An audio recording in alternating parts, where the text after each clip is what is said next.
E é feito de tinta acrílica, né? É, orgânica. Tudo muito orgânico, muito natureza. E não pode tocar, tá? Don't touch, it's art. Eu não aguento, eu não aguento, eu não aguento, eu não aguento!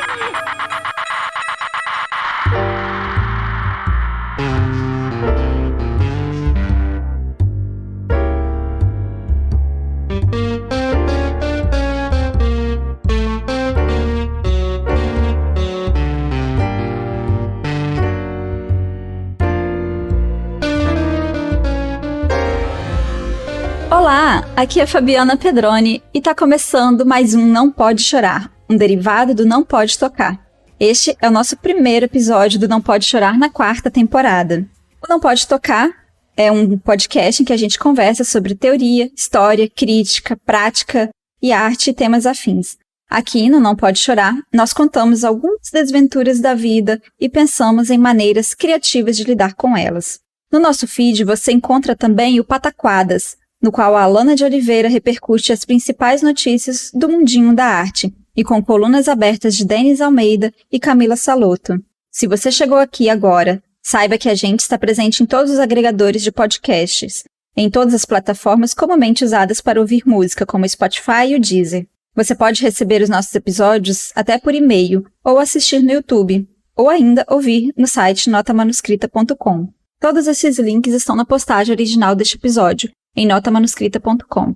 Se você ficar com preguiça de digitar notamanuscrita.com no navegador, basta clicar na imagem de capa do episódio que você será direcionado para a postagem original. Lá você encontra esses links, também os links para os nossos perfis do Twitter, do Instagram e o link para o nosso PicPay, através do qual você pode contribuir financeiramente para a continuidade deste projeto com R$1, R$2, R$5 mensais ou qualquer outro valor esporádico.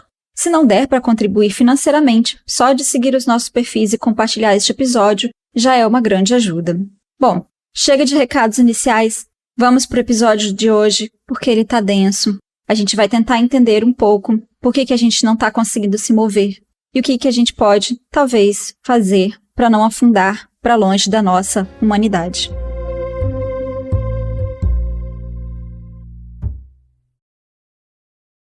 Quando eu era adolescente, eu tinha um pesadelo recorrente que me incomodava muito e que me incomodou por muitos anos. Aos poucos eu fui esquecendo, até agora.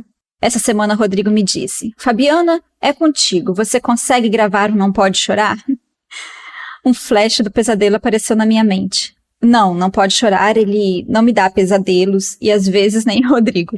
Bom, eu vou explicar. O pesadelo ele era recorrente porque ele durou mais ou menos uns 2 meses. Eu acho, eu não tenho lá muita noção exata desse tempo. Mas eu sei que eu sonhava a mesma coisa, basicamente 2 vezes na semana. Quanto mais eu sonhava, mais eu ficava impressionada e voltava a sonhar. Mas sempre com alguns detalhes novos. A base do sonho era a seguinte: está tudo escuro, tudo densamente escuro. Dá para sentir apenas um cheiro estranho, mas eu não sei exatamente de quê. Por não saber, eu começava a pensar no cheiro e me tornava ainda mais consciente, até me perguntar: pera, o que é isso? O que está acontecendo? E em seguida, lentamente, surgiam umas manchas amarelas. Sabe quando você olha muito para uma lâmpada e quando você fecha os olhos, a lâmpada continua te perseguindo? Ou, se você não tem a visão, talvez aquela sensação esquisita na pele de que algo está encostando em você, mas você passa a mão ao redor, tenta tatear e não tem nada encostando no seu corpo. É como uma presença. Essas manchas, elas começavam a se mexer e a encostar no meu corpo. Dava uma sensação gostosa, de leve dormência. Quanto mais elas se mexiam, mais dava para sentir a aspereza, a fricção na pele. Mas aí começava a incomodar. E o incômodo fazia as manchas amarelas aumentarem. E como se fosse um processo de reduzir um zoom, eu passava a ver contornos. Passava a ver e a entender essa aspereza das manchas. Elas eram areia. Tudo bem, você sabe o que é areia, você conhece a areia, então você pode lidar com ela. Basta se afastar, né? Então, você tenta se afastar.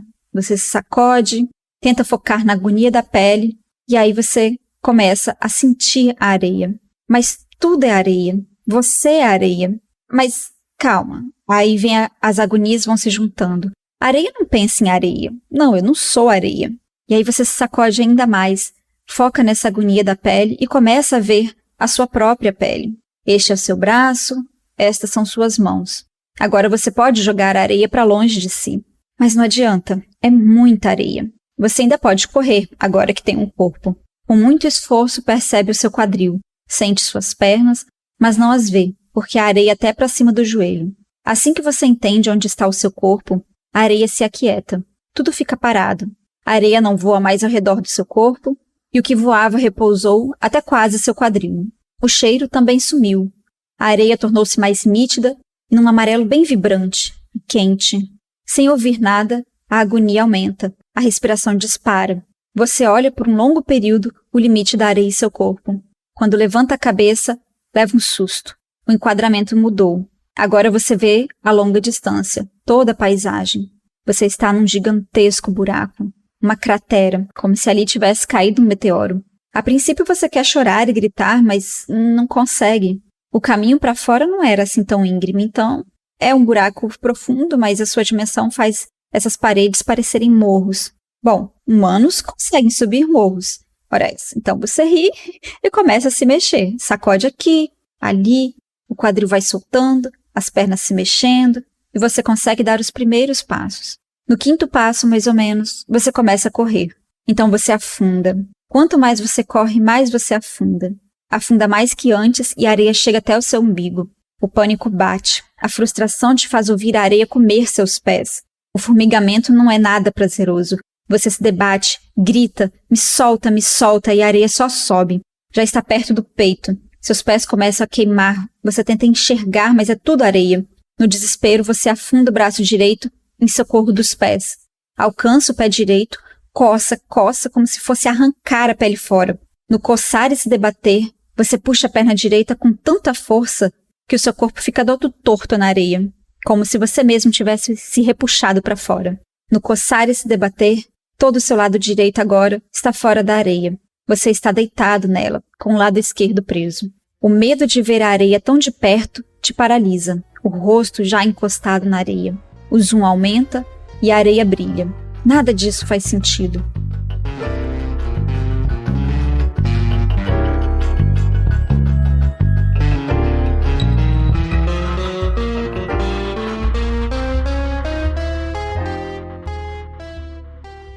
O corpo pesa, a areia fica leve. Um tempo depois, um longo tempo depois, você ainda está deitado, com os braços cruzados sob a cabeça, olhando para a grande parede de areia. O corpo aquecido parece a praia. Você relaxa, cruza as pernas, fica feliz de ter todo o seu corpo sobre a areia. Pequenos movimentos agora são possíveis. Você vira de lado, passa a mão sobre a areia, a acaricia, sente sua aspereza, que já não machuca tanto. Ela está tão quentinha, você a pega e joga um pouco sobre seu rosto. Bem clichê e quase erótico. E a partir daí que os detalhes de cada sonho começam a mudar drasticamente. Algumas vezes o pesadelo termina aí. Noutras, a areia fica tão quentinha, tão fina, que você quer mergulhar nela. E você mergulha. Não dá para saber bem se você nada ou se você voa. Mas não é um pesadelo? Não vai terminar com prazer e contemplação? Como assim?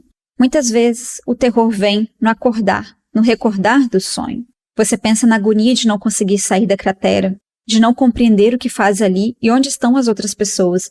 Esquece que a areia pode ser quentinha. Às vezes você fica preso na tentativa de sair de lá, no correr e subir infinitamente, como se não saísse do lugar. Você começa a recordar da paisagem com maiores detalhes e sentimentos diferentes do que aqueles que você tinha durante o sonho. A areia amarela tornou-se vermelha enquanto você nadava. Você esbarrou em alguns corpos. Você se embolou no cabelo de pessoas. Reconheceu algumas cabeças soltas, flutuando em vermelho. Mas continuou nadando. Não porque queria sair dali, mas porque podia nadar. Estava feliz com isso.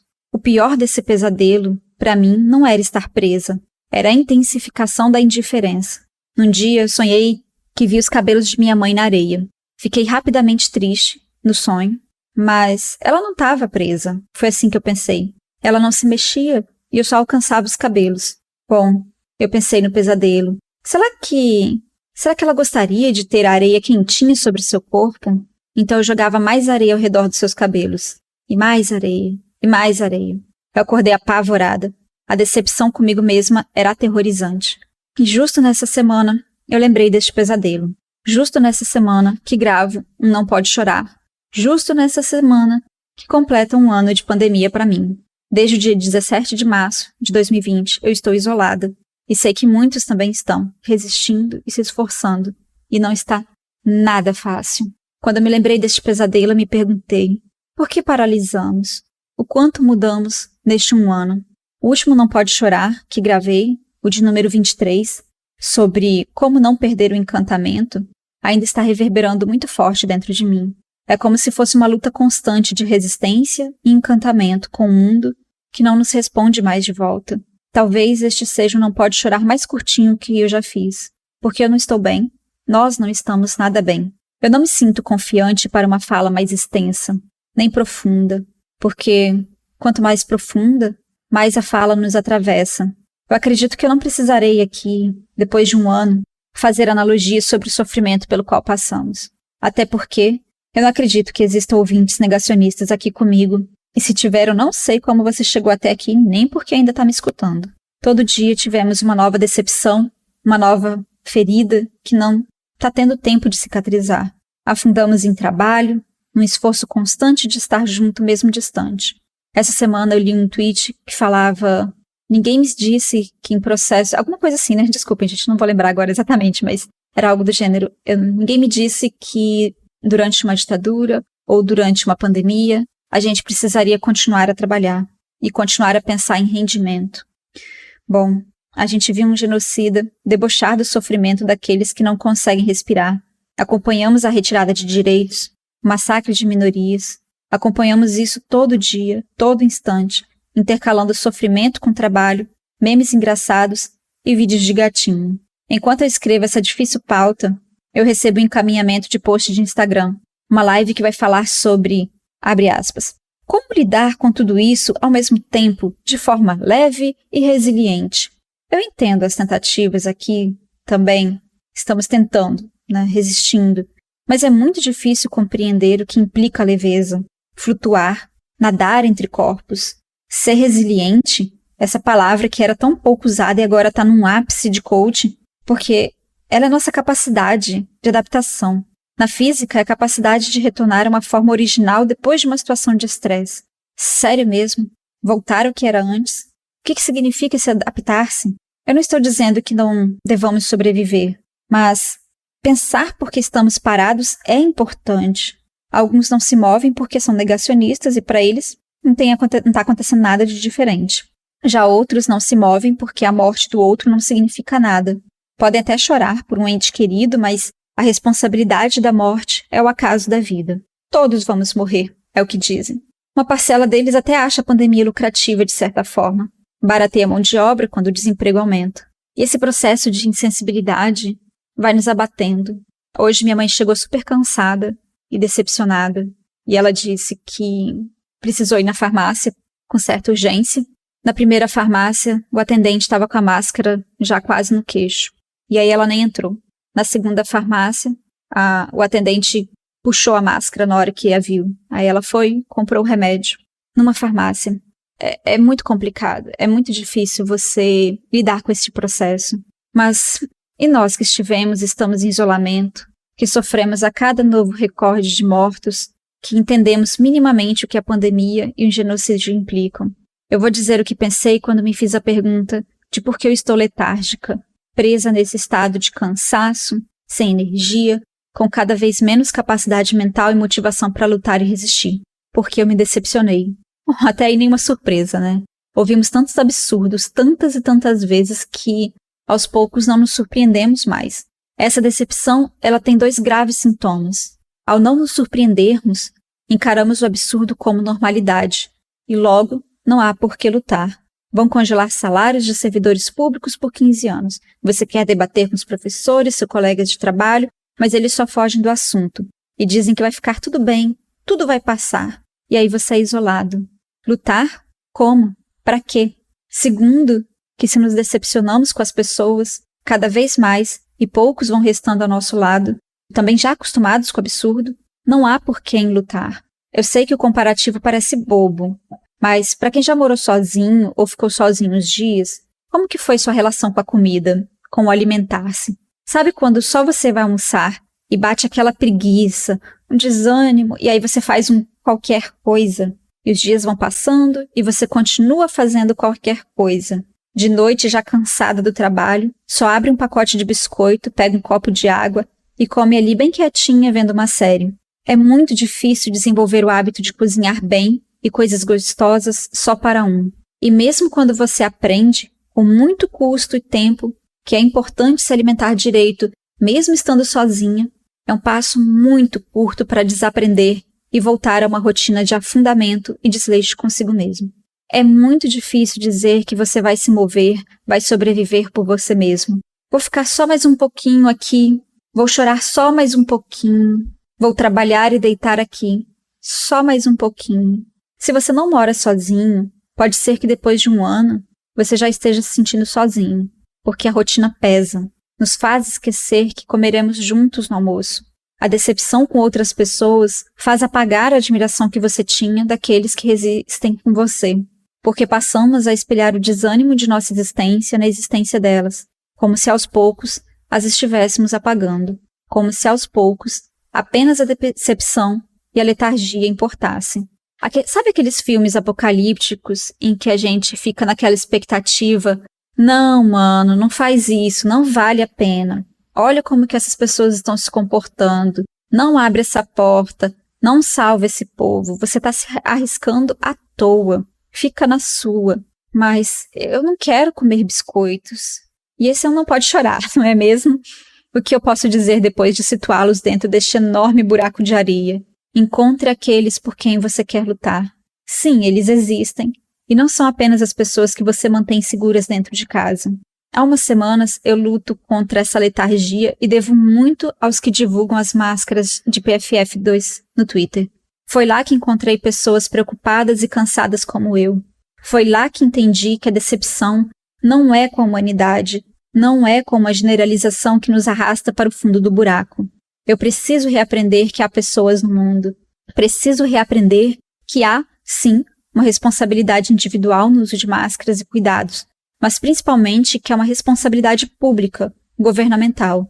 Eu vou deixar o link desse fio que mexeu muito comigo hoje, de como somos manipulados em grupos para nos culpabilizar e não ao governo, e não exigir medidas realmente reais do governo. E você pode até pensar que o seu amor próprio seria suficiente para você não afundar, mas por mais que você se ame, assim como você se ama quando você está morando sozinho, pode ser que você também se odeie e esteja decepcionado consigo mesmo. Eu me sinto assim sempre que percebo uma vontade em mim de que o outro morra, ou que ao menos sofra o suficiente para aprender que não dá para negar a realidade.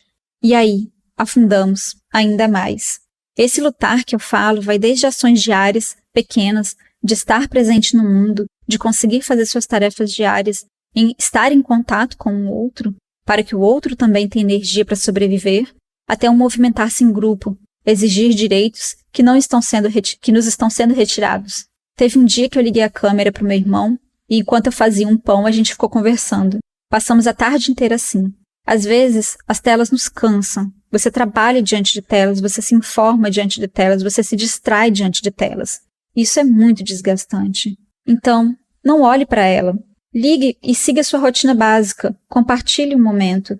E encontre aqueles por quem vale a pena lutar. Não acredite, antes de estar junto, que todo estudante do outro lado da tela é um negacionista ou que ele escolheu ser cruel. Não acredite que aquela pessoa sem máscara compreende perfeitamente suas ações e faz isso de modo deliberado. Ao mesmo tempo em que você descobre que sim, tem gente muito ruim que se pudesse escravizava e assassinava os outros em prol do seu lucro, há também pessoas que se importam e lutam pelo bem do outro. Parece pouco diante do estrago da decepção, mas sempre que você compartilha uma informação importante, que você conversa sobre ela, sobre algo que você já conhece e entende, você está depositando uma esperança nessa mudança. E mais uma vez esse podcast quase não saiu. Eu fiquei o dia inteiro para conseguir escrever essa pauta, porque eu parava, eu fugia. Mas agora, depois de pensar aqui com vocês sobre tudo isso, com um nó na garganta, evitando o choro, Eu entendo que preciso gravar para que você saiba que existe mais uma pessoa, foi falar em choro, né? Que quer muito não deixar de sentir, seja o sofrimento, seja pequenas alegrias do dia a dia. Não vai ficar leve, porque a morte ela é pesada. Não vamos nos adaptar à retirada de direitos, mas sim aprender a sobreviver e salvar a si e o próximo. Bom, para não me estender muito mais, porque eu falei que ia ser curtinho, porque eu realmente não tenho condições. Eu vou ler para vocês rapidinho um texto de um livro infantil que eu já citei outras vezes, e que eu acho que traz uma história que às vezes pode acalmar a gente um pouco. E é um livro que eu já citei aqui em outros momentos. É A Grande Fábrica de Palavras, de Agnes de Lestrade e Valéria do Campo, com tradução de Carlos Aurélio e Isabelle Gamin.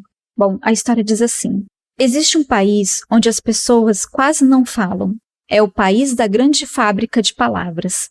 Nesse estranho país é preciso comprar as palavras e engoli-las para poder pronunciá-las. A grande fábrica de palavras funciona dia e noite. As palavras que saem de suas máquinas são tão variadas quanto a própria linguagem. Existem palavras que custam mais caro do que outras. As pessoas falam muito pouco essas palavras, a menos que elas sejam muito ricas. No país da grande fábrica, falar custa caro. E quem não tem dinheiro, às vezes cata palavras nas latas de lixo, mas essas palavras são sem graça. Tem muito cocozinho de cabrito e pum de coelho. Na imagem do livro, mostra uma cena em página dupla, em que tem como se fosse uma loja, escrito especialidade, e na frente dela um container e vários sacos de lixo. E a gente vê o contorno de uma pessoa revirando o lixo, em busca dessas palavras. O texto continua. Na primavera, podemos comprar palavras em promoção e levar para casa um monte de palavras baratas. Mas quase sempre essas palavras não servem para grande coisa. O que fazer com ventríloco e filodendro? Tem várias palavras que estão em maiúscula para mostrar que essas palavras são palavras que a gente encontraria em promoção. Às vezes, é possível encontrar algumas palavras no ar. Quando isso acontece, os meninos correm com suas redes de pegar borboletas. Eles ficam orgulhosos de poder dizer algumas palavras a seus pais à noite no jantar. Hoje, Filéas pegou 3 palavras com sua rede. Ele não vai usá-las esta noite, porque ele quer guardá-las para falar a alguém muito especial. Amanhã é o aniversário de Cibele. Filéas está apaixonado. Ele gostaria muito de dizer a ela, eu te amo, mas ele não tem dinheiro bastante em seu cofrinho. Então, ele vai oferecer a ela as palavras que encontrou. Cereja, poeira, cadeira. Cibele mora na rua ao lado. Filéas bate em sua porta. Ele não diz, bom dia, como vai você? Pois não tem essas palavras guardadas. Em vez disso, ele sorri. Cibele está com um vestido vermelho, cor de cereja. Ela também sorri. Atrás dela, Filéas vê Oscar. Oscar é seu maior inimigo. Os pais dele são muito ricos, mas não é por isso que Filéas o detesta. Oscar não sorri, ele fala para Cibele. E aí mostra o Oscar falando para Cibele. Eu te amo com todo o meu coração, minha Cibele. No futuro, tenho certeza, nós vamos nos casar. Isso deve ter custado uma fortuna, pensa Filéas. Cibele sorri sempre, mas Filéas não sabe para quem é seu sorriso. Nos olhos de Oscar há muita insegurança. Minhas palavras são muito pequenas, pensa Filéas. Ele inspira profundamente e, sobretudo, pensa em todo o amor que tem no seu coração. Em seguida, fala as palavras que pegou na sua rede. As palavras voam para Cibele. Elas são como pedras preciosas. Cereja, poeira, cadeira. Cibele não sorri mais, apenas olha para Filéas. Ela não tem palavras guardadas, então chega devagarzinho perto dele e lhe dá um beijo doce no seu rosto. Filéas tem apenas uma palavra a mais para dizer. Ele a encontrou há muito tempo em uma lata de lixo, entre centenas de cocozinhos de cabrito e puns de coelho. Ele ama muito essa palavra, por isso aguardava para um grande dia. E esse grande dia chegou. Olhando nos olhos de Cibele, ele diz, mais.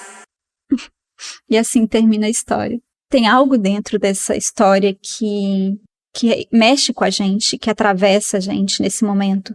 Porque é um livro infantil que mostra uma realidade com todos os seus problemas do sistema, que lida com, que depende do capital, que tem desigualdade social, e que para você se expressar, você depende desse poder de capital, mas ao mesmo tempo você encontra outros modos de lidar com essa falta de expressão e de encontro, porque o encontro ele é importante.